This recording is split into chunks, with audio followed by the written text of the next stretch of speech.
Soucieux du moindre détail, il scrute tous les dossiers. Pour lui, l'actualité n'a aucun secret. Alexandre Dubé. C'est le jour de la Terre et alors que plusieurs personnes sont descendues dans les rues, on se questionne sur l'avenir, les gestes qu'on peut poser, les réels engagements et les réelles promesses de nos gouvernements. Et il y a un documentaire intéressant aussi, c'est le documentaire IKEA, le Seigneur des forêts. Salut Annabelle. Salut Alexandre. Alors, résume-nous d'abord le documentaire. Bon, écoute, c'est un documentaire qui a été diffusé il y a quelques semaines sur Arte. Et pour le Jour de la Terre, je me suis dit, voilà une bonne occasion d'en apprendre un peu plus sur une compagnie qu'on adore, question de perdre un peu nos illusions et foi en l'humanité. J'hésitais à le regarder parce que j'avais pas envie de me faire dire que je devrais me sentir mal d'aller au Ikea. Moi aussi, j'ai envie d'acheter des meubles d'une qualité relative à un prix abordable. Manger des boulettes suédoises, on aime tous ça. Et tu vas monter pendant 4 heures. Ah, moi, j'ai tellement ça en plus. non, moi, c'est mon chum qui fait ça, je suis incapable. Mais j'aime quand même aller au Ikea. J'avais acheté des affaires. Derrière moi, c'est une Kallax. Mais bon, écoute, je me suis dit, tu sais, plutôt que d'aller marcher, c'est moins forçant de regarder un documentaire. Fait qu'hier, c'est ce que j'ai fait. J'ai regardé le documentaire. C'est super intéressant, là, mais c'est exactement ce que je pensais, là. C'est quand même un documentaire troublant qui nous font apprendre beaucoup de choses sur une entreprise qui a quand même elle donne l'impression, je sais pas pourquoi, mais on y reviendra, qu'elle donne l'impression qu'elle est verte quand même, ou qu'elle est éthique. On regarde un extrait. IKEA cultive une image vertueuse, respectueuse de la planète. Mais que se passe-t-il derrière les pages rassurantes de son catalogue? Ces meubles en kit dépendent d'une ressource renouvelable mais fragile. Le bois. Le géant suédois dévore 20 millions de mètres cubes de bois chaque année. Un arbre toutes les 2 secondes. Bon, ça y est, là, j'ai les anxiétés dans le tapis là, à cause de toi. Oui, c'est sûr. C'est hallucinant, là. Okay, moi, je savais pas, là. Je veux dire, c'est sûr, c'est gros Ikea, là, mais j'avais jamais mis des chiffres là-dessus. Ouais. Ikea consomme 1% de tout le bois coupé dans le monde. C'est le plus gros consommateur de bois. C'est fou, là. Et donc, l'enjeu principal du documentaire, c'est s'intéresser à la gestion des forêts que fait le géant suédois. Donc, ça cause beaucoup de déforestation, on peut s'en douter, surtout en Europe de l'Est.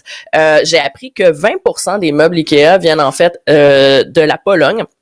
Et que l'entreprise a aussi beaucoup de forêts privées en Roumanie. Et là-bas, il y a beaucoup... Écoute, les forêts sont tellement exploitées qu'il y a des problèmes d'érosion des sols, des glissements de terrain. Il y aurait, en tout cas, de la coupe illégale.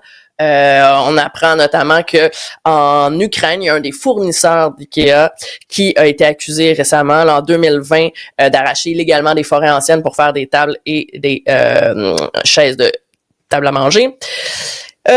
Écoute, et dernièrement, IKEA maintenant s'est installé aussi au Brésil. Un des fournisseurs d'IKEA, Arte Mobili, qui a des pratiques douteuses. Écoute, là-bas, il y a plusieurs infractions environnementales, mais bon, c'est le Brésil, c'est ailleurs. Ils ont carrément ouvert une scierie sans aucune autorisation. Je ne sais pas comment ça fonctionne. Oui, c'est...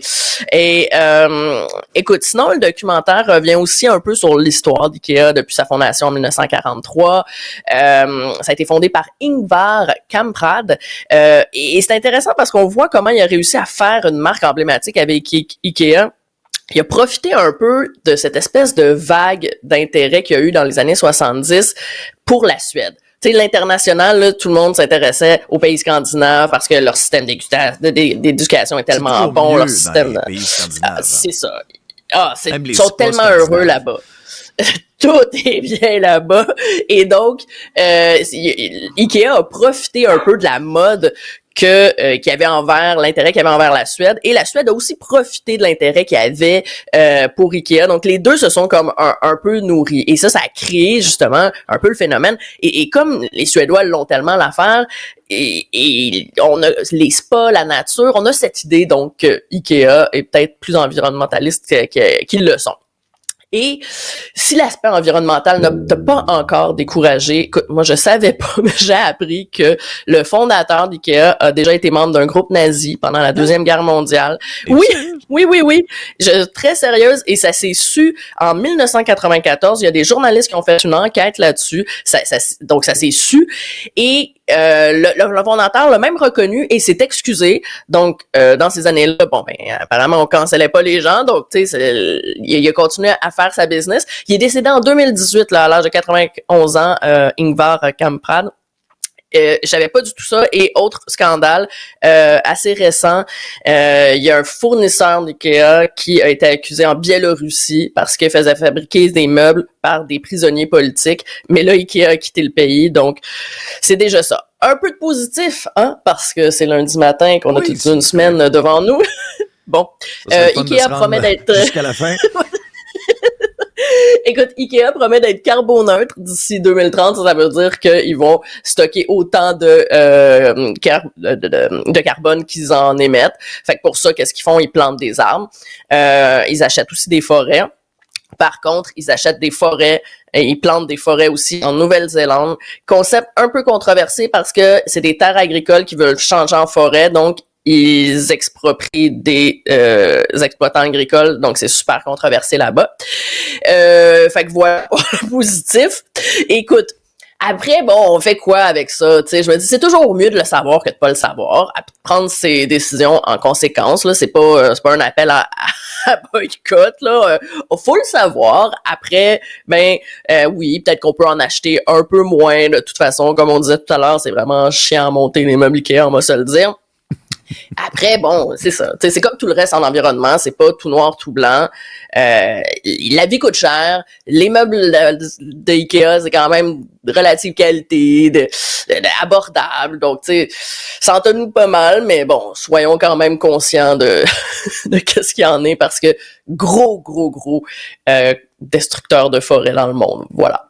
Des problèmes que même des bonnes boulettes suédoises ne peuvent pas éclipser ou ne peuvent pas mettre sous le tapis. Wow. C'est intéressant quand même comme portrait de situation. Oui. Et on salue ton chum là, qui se retrouve avec ce contrat-là sur les mains.